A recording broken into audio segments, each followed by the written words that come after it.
Right, so let's actually talk about identifying zones in the market. And when I say this, I mean supply and demand zones, liquidity areas, and imbalances. So I said in the previous video that we have, of course, a big imbalance and a supply zone into there. Now I'm hoping from the first section of this chapter, the market flow section, you understand that supply zone and you understand that price imbalance area. Now, if not, that's cool. That's what this video is going to be for. I'm just going to talk through actually finding these zones on your chart and being able to identify them. So if we look here at GBP AUD on the weekly chart, we can basically see when we started off, we were trading here. Okay. And what that leaves us with is a big open space above. Now, we know that supply and demand zones are really the birth point of the price imbalances. So if we actually just look at this, watch this, a consolidation zone before a big downside fall. So that right there is a supply zone, right? Now, a supply zone with a huge open space before it leaves us with a price imbalance in the market. So, to find imbalances, we must first really identify areas of supply and demand. So, that's the first thing you're really going to want to identify on your charts is those areas of supply and demand. Now, I recommend identifying them, both in line with the trend and not. You don't need to identify all of them. For example, now that we're trading here, do I need to identify these zones? No, we've already passed that point, okay? But what we could do is actually go ahead and identify the zones that are going to potentially be important to us, like the ones in the previous recent lows and high points. So, for example, I would indicate these levels here. Now, this one's interesting. All right, if we just skip this back, you probably have these two levels on the chart marked out, right?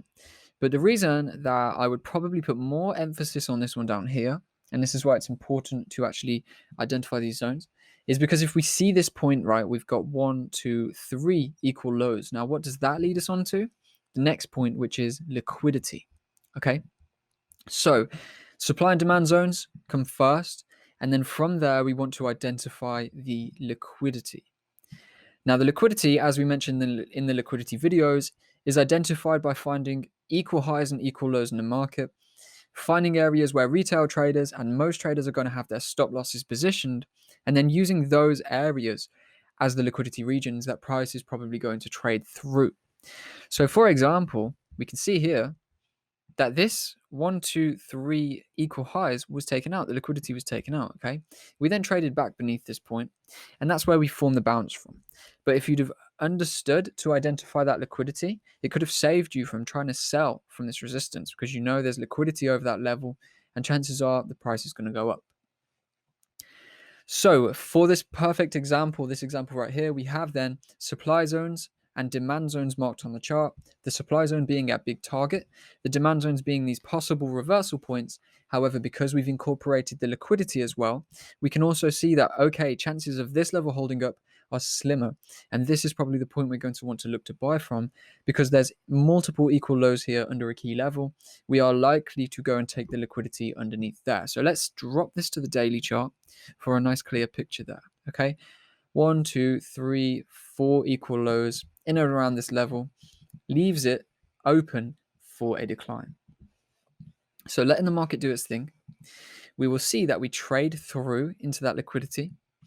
And what we've actually done is fulfilled a lower time frame zone. Now, what we really want to focus on here when we're looking for the overall direction of the market is the higher, more accurate time frames. Okay, the weekly zones are very likely to be met.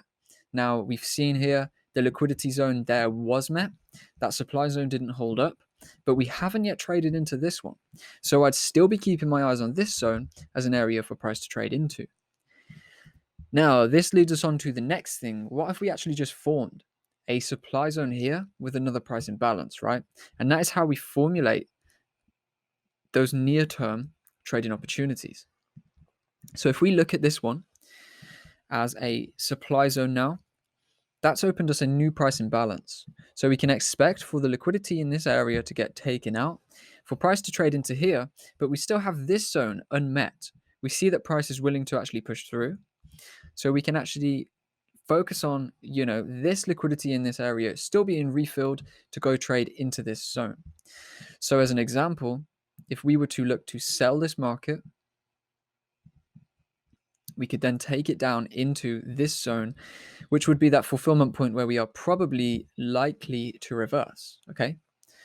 So here we have a nice example there where you can see the weekly levels and the daily levels, now that we are identified closer, being this supply zone and imbalance, have provided some great trade accuracy. Okay, so from there we take off, and that actually shows, if we skip to the weekly chart, how effective these zones are and why it's important to identify supply and demand zones, along with, very importantly, the liquidity, because the liquidity is where stops are going to be taken out. So you don't want to be buying in or selling into a market with stop losses where everyone else has them.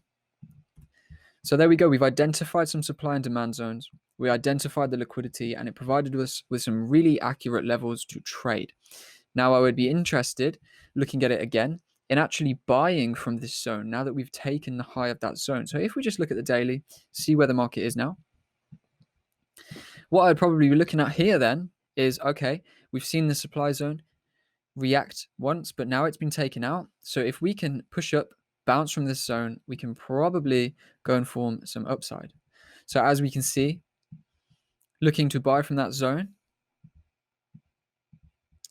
to take the market into, nice and clear next zones in the highs. Nice and simple. We could just look for, key levels in and around this point, 1.8450.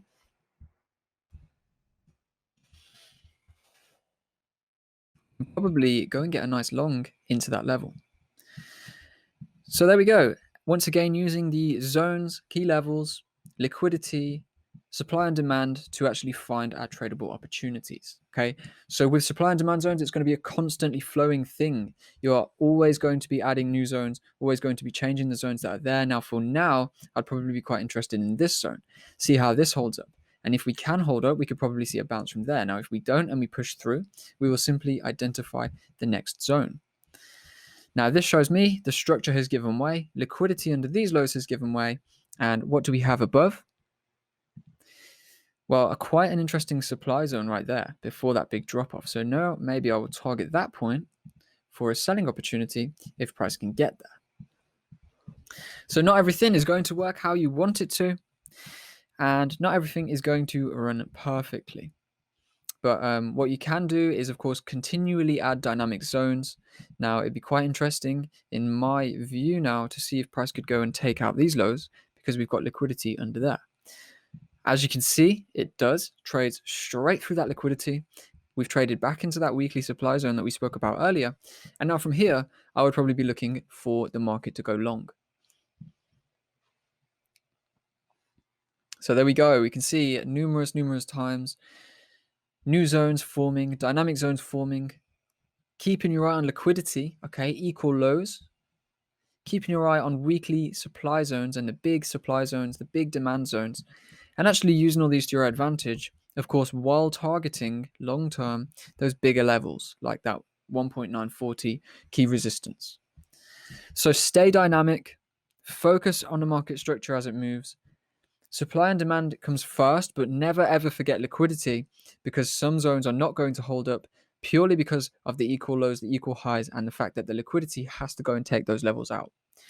So always think of liquidity as a very, very important factor.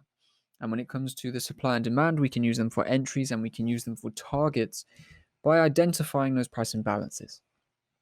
So hopefully this video has been useful for identifying some zones. I've showed you a few live examples there in the market of where we can actually use liquidity to avoid losses, and where we can actually use the supply and demand to identify good points to buy and sell from. So in the next video, we are going to look at identifying trade targets, basically a follow-on from this one. We're going to be looking at targets, entry points, stop losses over the next few videos, so that we can eventually formulate some top quality setups.